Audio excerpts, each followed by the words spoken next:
Makan sate boleh nggak Pak? Boleh, siapa bilang nggak boleh? Sate itu, Bapak tahu daging kambing.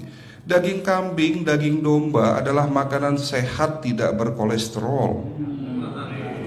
Yang kolesterol itu lemaknya Pak. Tapi kalau Bapak makan daging murni, dagingnya tok, ya sehat Pak. Yang nggak boleh itu santannya. Jadi makan gulai itu jangan, kalau gulai sate aja udah. Ya, ataupun dibuat apalah, dibuat empal. Ya. Oke, itu yang pertama. Yang kedua, tolong catat. Jangan tidur larut malam, Pak. Batasan tidur jam berapa, Pak? Jam 11 paling telat. Jadi jam 10 harus sudah tidur. Kenapa? Apa penjelasan medisnya? Orang yang tidur di atas jam 11 akan terganggu fungsi livernya, Pak.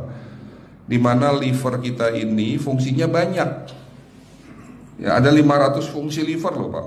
Fungsi jantung ada berapa, Pak? Fungsi jantung 1. Fungsi jantung tugasnya untuk mompa darah. Fungsi ginjal ada berapa? 2. Absorpsi dan filtrasi. Fungsi liver 500 fungsi. Jadi organ yang paling berat dalam tubuh kita kerjanya adalah liver. Liver akan rusak manakala kalau kita tidur di atas jam 11 malam. Berarti 500 fungsi liver bisa rusak, Pak. Ini salah satu penyebab diabetes. Bukan hanya kerusakan pankreas, tapi rusaknya liver bisa jadi penyakit diabetes, Pak. Jadi kalau sakit diabetes itu yang terganggu itu sebetulnya bukan hanya pankreasnya, livernya pun rusak, ususnya pun rusak. Makanya dalam pengobatan diabetes di klinik kami itu bukan hanya ngobatin pankreas, tapi 3 organ penting ini saya obati: usus, liver, dan pankreas. Kebanyakan kenapa kalau dalam pengobatan tradisional mereka tahunya diabetes itu hanya pankreas, ya kan? Tapi di sini dalam pengobatan holistik, orang yang kena liver itu 3 organ ini pasti rusak: usus, liver, dan pankreas. Salah satu penyebab dari kerusakan liver akibat kebiasaan tidur larut malam. Jadi salah satu penyebab diabetes pun bisa karena tidur larut malam. Ya, batasan tidur jam berapa? Sekali lagi, jam 11 harus sudah tidur pulas. Jadi jam 10, setengah 11 paling lambat kita harus tidur pulas. Nanti setelah jam 1 boleh bangun. Yang penting jam 11 sampai jam 1 ini harus tidur pulas. Jadi kalau Bapak mau sholat tahajud jam 2, setengah 3 ya monggo. Ya. Oke, itu yang kedua. Yang ketiga, air putih, Pak, dijaga 2 liter sehari. Bagaimana cara minumnya yang baik? Rasulullah sudah ngajarin kita ada 6 sunnah. Harus duduk, pakai tangan kanan, seteguk demi seteguk, membaca basmalah di saat minum, diakhiri dengan alhamdulillah, kan begitu. Ya, pagi hari minum 1 gelas, bangun tidur sebelum sholat subuh. Setelah sholat subuh boleh teh, tapi juga dibilas dengan 1 gelas air putih. Sebelum mandi nanti, Pak, minum air hangat. Kalau Bapak mandinya pakai air dingin boleh, tapi sebelum mandi minum air hangat biar tubuh kita ini jangan terlalu dingin di saat kita kena air dingin.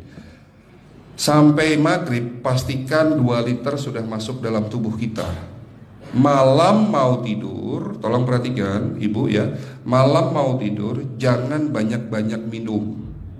Nggak boleh minum malam itu segelas sampai 2 gelas mau tidur. Cukup seteguk 2 teguk saja.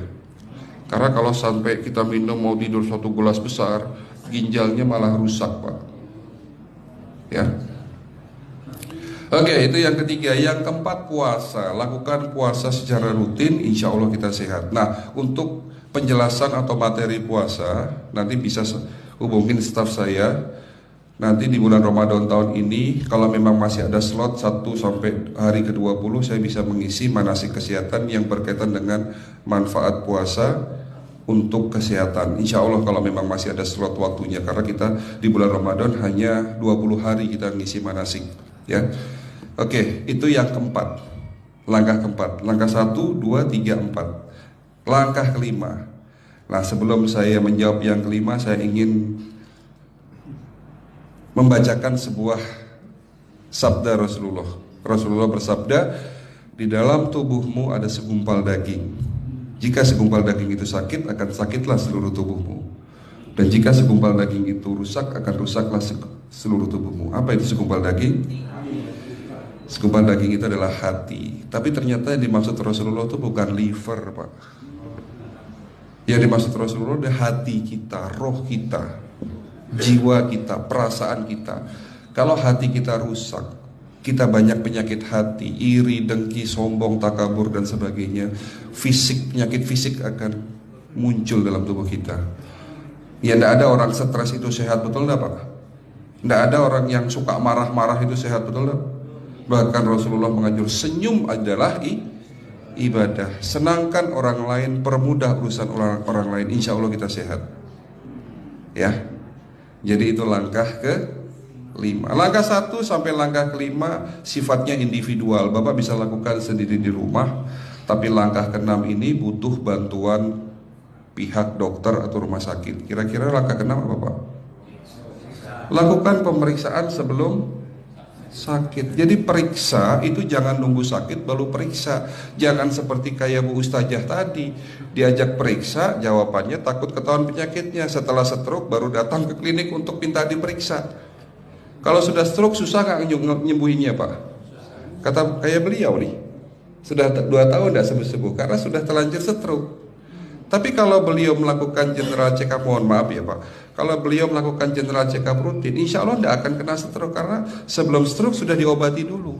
Karena stroke ini bisa kita lihat dalam scanning dengan alat yang saya punya, insya Allah kelihatan ini. Oh ini sudah mulai ada tanda-tanda mau penyumbatan, buru-buru diobati. Memang takut Pak, tapi pesan saya jangan takut. Ya, lakukan pemeriksaan supaya kita tahu, supaya kita kenal. Gitu ya Pak. Jadi kira-kira di jemaah ini ada enggak yang mau saya ajak periksa kita semua? Pesan terakhir dari saya, lakukan pemeriksaan sebelum terlambat. Ini pesan saya dan pesan seluruh dokter di dunia sebetulnya. Lakukan pemeriksaan sebelum terlambat. Ya, karena dengan kita melakukan pemeriksaan kita akan kenal tubuh kita. Kalau sudah kenal kita akan sayang sama tubuh kita. Betul Pak? Ada pepatah mengatakan tidak kenal tidak sayang. Cukup sekian dari saya. Mohon maaf kalau penyampaian kami kurang baik. Akhirul kalam, wabillahi taufiq wal hidayah. Wassalamualaikum warahmatullahi wabarakatuh.